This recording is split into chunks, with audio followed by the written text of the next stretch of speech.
ಸ್ನೇಹಿತರೆ ನಮಸ್ಕಾರ. ನಾನು ರವೀಂದ್ರ ಜೋಶಿ. ಸಂದರ್ಶನದ ಮೇಲೆ ಸಂದರ್ಶನ, ಸಂದರ್ಶನದ ಮೇಲೆ ಸಂದರ್ಶನ. ಅಖಿಲೇಶ್ ಯಾದವ್ ಇನ್ನಿಲ್ಲದ ಹಾಗೆ ಮಾಧ್ಯಮದವ್ರನ್ನ ಕರೆದು ಕರೆದು ಕರೆದು ಕರೆದು ಮಾತಾಡಿಸ್ತಾ ಇದ್ದಾರೆ.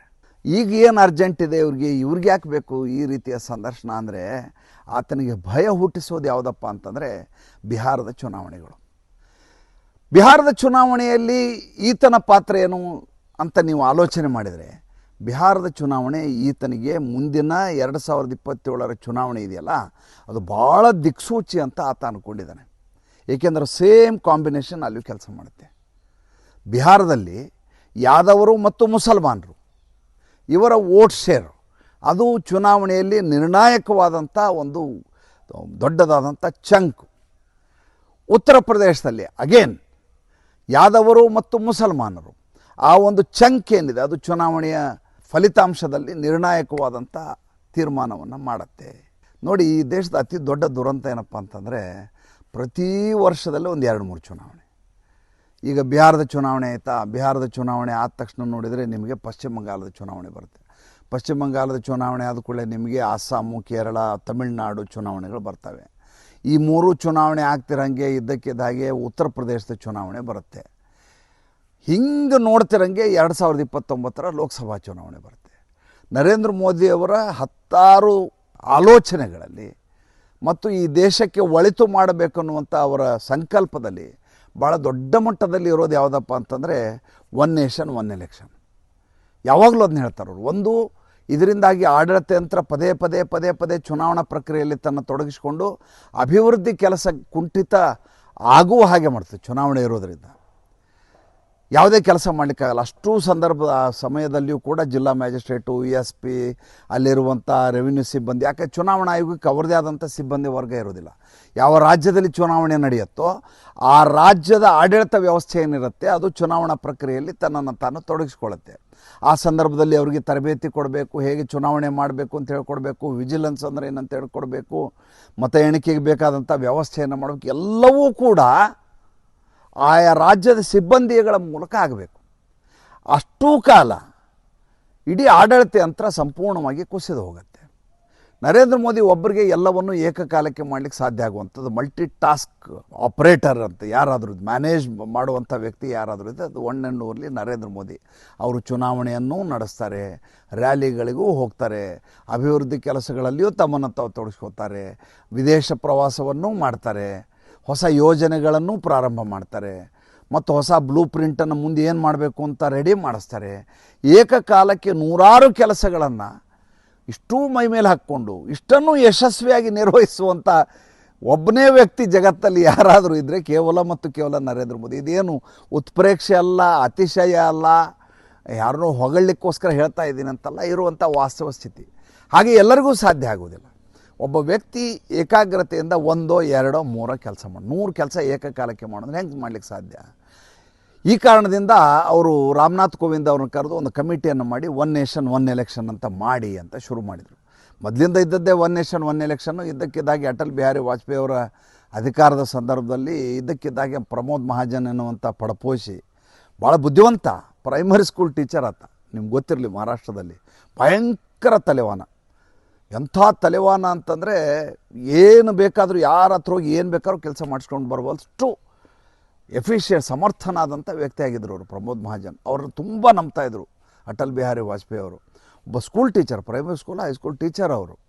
ಬೆಳೆದಿರೋ ರೀತಿಯನ್ನು ನೋಡಿದರೆ ಅವರು ಆಡಳಿತಾರೂಢ ಪಕ್ಷಕ್ಕಿಂತ ಅಥವಾ ತಮ್ಮ ಪಕ್ಷದಲ್ಲಿ ಭಾರತೀಯ ಜನತಾ ಪಾರ್ಟಿಯಲ್ಲಿ ಕೆಲಸ ಮಾಡಿಸ್ಕೊಂಬರೋದ್ರಲ್ಲಿ ಹೇಗೆ ನಿಸ್ಸೀಮರು, ಅದಕ್ಕಿಂತ ಹೆಚ್ಚು ವಿರೋಧ ಪಕ್ಷದಲ್ಲಿ ಅವ್ರಿಗೆ ಸ್ನೇಹಿತರಿದ್ದರು.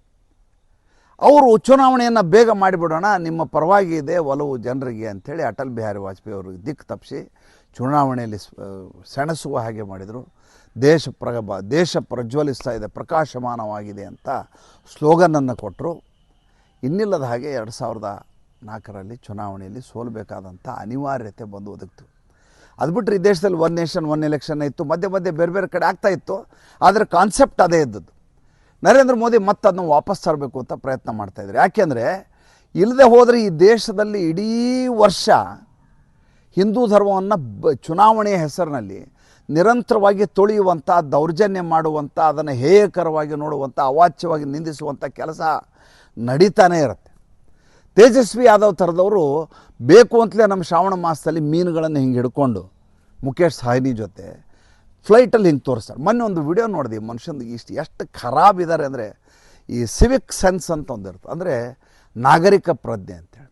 ಈ ನಾಗರಿಕ ಪ್ರಜ್ಞೆ ಅನ್ನೋದೇ ಈ ಮನುಷ್ಯನಿಗಿಲ್ಲ. ಈತ ಒಂದು ಹೆಲಿಕಾಪ್ಟರ್ನ ಬಾಡಿಗೆ ತೊಗೊಂಡಿದ್ದಾನೆ. ಬಾಡಿಗೆ ತೊಗೊಂಡು ಚುನಾವಣಾ ಪ್ರಚಾರಕ್ಕೆ ಹೋಗ್ಬೇಕು. ಇವ ಹೆಲಿಕಾಪ್ಟರ್ ನಿಂತಿದೆ, ನೀರಿನ ಬಾಟ್ಲಿ ತೆಗಿತಾನೆ, ಬಾಯಿ ನೀರು ಹಾಕೋತಾನೆ, ಮುಕ್ಕಳಿಸ್ತಾನೆ, ಎದುರುಗಡೆ ಉಗುಳ್ತಾನೆ. ಕ್ಯಾಮ್ರಾ ಇದಾವೆ ಸರ್. ಆ ಕ್ಯಾಮ್ರಾ ಎದುರುಗಡೆ ಇತ್ತ ಆ ರನ್ವೇನಲ್ಲಿ ಯಾವುದೋ ಇದನ್ನು ನಿಲ್ಲಿಸ್ತಾರಲ್ಲ, ಹೆಲಿಪ್ಯಾಡ್ ಇದೆಯಲ್ಲ, ಆ ಹೆಲಿಪ್ಯಾಡ್ನಲ್ಲಿ ಪಬ್ಲಿಕ್ಕಾಗಿ ಎಲ್ಲರಿದ್ರೆ ಉಗುಳ್ತಾನೆ. ಇವನಿಗೆ ಕ್ಯಾಮ್ರಾಗಳಿದ್ದಾವೆ ಅಂತ ಗೊತ್ತಾಗಲ್ಲ. ಕ್ಯಾಮ್ರಾ ಇಲ್ಲದೆ ಹೋದರೂ ಈ ರೀತಿ ಉಗುಳಬಾರ್ದು ನಾನು ಅನ್ನುವಂಥ ಪ್ರಜ್ಞೆ ಇಲ್ಲ. ಇವರಪ್ಪ ಇವನಿಗಿಂತ ಒಂದು ಹೆಜ್ಜೆ ಹೆಚ್ಚಿದ್ರು. ಇವರಪ್ಪ ಹೇಗೆ ಅಂದರೆ, ಈತ ರೈಲ್ವೆ ಸಚಿವಾಗಿದ್ದ ಲಾಲು ಯಾದವ್. ಮಾಧ್ಯಮದವರೆಲ್ಲ ಸುತ್ತಲೂ ನಿಂತಿರೋರು, ಪ್ರಶ್ನೆ ಕೇಳೋರು. ಈತ ಅದಕ್ಕೆ ಉತ್ತರ ಹೇಳ್ತಾ ಇದ್ದಕ್ಕಿದ್ದ ಹಾಗೆ ಹಿಂಗೆ ಎಲ್ಲರನ್ನೂ ಸರಿಸಿ ಆ ಕಡೆ ಸೈಡಿಗೆ ಹೋಗಿ ಏನೋ ಹೇಳ್ತಾ ಇದ್ದಾರೆ ಇವರು, ಏನೋ ಮಾಡ್ತಾ ಇದ್ದಾರೆ ಅಂತ ನೀವು ಅಲರ್ಟಾಗಿ ಅವ್ರ ಕಡೆ ನೋಡ್ತಾ ಇದ್ದರೆ ಸೈಡ್ಗೆ ಹೋಗಿ ಉಗುಳು ಬರೋರು. ಬಾಯಲ್ಲಿ ಎಲಡಿಕೆ ತಂಬಾಕು ಎಲ್ಲ ಹಾಕ್ಕೊಂಡಿರೋರು ಕೆಟ್ಟದಾಗಿ ಪಿಚಕಾರಿ ಥರ ಉಗುಳಿ ವಾಪಸ್ ಬರೋರು. ಉಗುಳೋದೆ ಎಲ್ಲಿ? ತಾವು ಎಲ್ಲಿ ನಿಂತಿದ್ದಾರೋ ಆ ಜಾಗದಲ್ಲಿಯೇ ಪಕ್ಕದಲ್ಲಿ ಉಗುಳಿಕೊಂಡು ಬರ್ತಾಯಿದ್ರು ಲಾಲು ಯಾದವ್. ಇವರು ಈಗ ಚುನಾವಣೆಯಲ್ಲಿ ನಾವು ಬಿಹಾರವನ್ನು ಆಳಬೇಕು ಅಂತ ಹಗಲುಗನಸು ಕಾಣ್ತಾ ಓಡಾಡ್ತಾ ಇದ್ದಾರೆ. ನಾನು ಹೇಳ್ತಾ ಇದ್ದದ್ದು ಅಖಿಲೇಶ್ ಯಾದವ್ ಬಗ್ಗೆ ಹೇಳ್ತಾ ಇದ್ದೆ. ಈ ಅಖಿಲೇಶ್ ಯಾದವ್ ಕಂಡವ್ರಿಗೆ ಸಂದರ್ಶನಕ್ಕೆ ಕರೀತಾ ಇದ್ದಾರೆ. ಯಾಕೆ ಅಂತಂದರೆ, ಹೇಗಾದರೂ ಮಾಡಿ ಬಿಹಾರದಲ್ಲಿ ತೇಜಸ್ವಿ ಯಾದವ್ ಗೆಲ್ಲಬೇಕು, ಆತ ಗೆಲ್ಲುವ ಮೂಲಕ ನನಗೆ ಉತ್ತರ ಪ್ರದೇಶದಲ್ಲಿ ಮುನ್ಸೂಚನೆ ಸಿಗತ್ತೆ ಅನ್ನುವಂಥ ಮನಸ್ಥಿತಿಯಲ್ಲಿ ಈ ಮನುಷ್ಯ ಇದ್ದಾರೆ. ಇವರಿಗಿರುವಂಥ ಒಂದೇ ಒಂದು ಅಸ್ತ್ರ ಏನು ಅಂತಂದರೆ, ಸಂತರನ್ನು ಬೈಯಬೇಕು, ಹಿಂದೂ ಧರ್ಮವನ್ನು ಬೈಯಬೇಕು, ವಿಶೇಷವಾಗಿ ಯೋಗಿ ಆದಿತ್ಯನಾಥ್ ಅವ್ರನ್ನ ಬೈಯಬೇಕು. ಒಂದು ಪ್ರಶ್ನೆಯನ್ನು ಪತ್ರಕರ್ತೆ ಕೇಳ್ತಾರೆ. ಏನಂತ?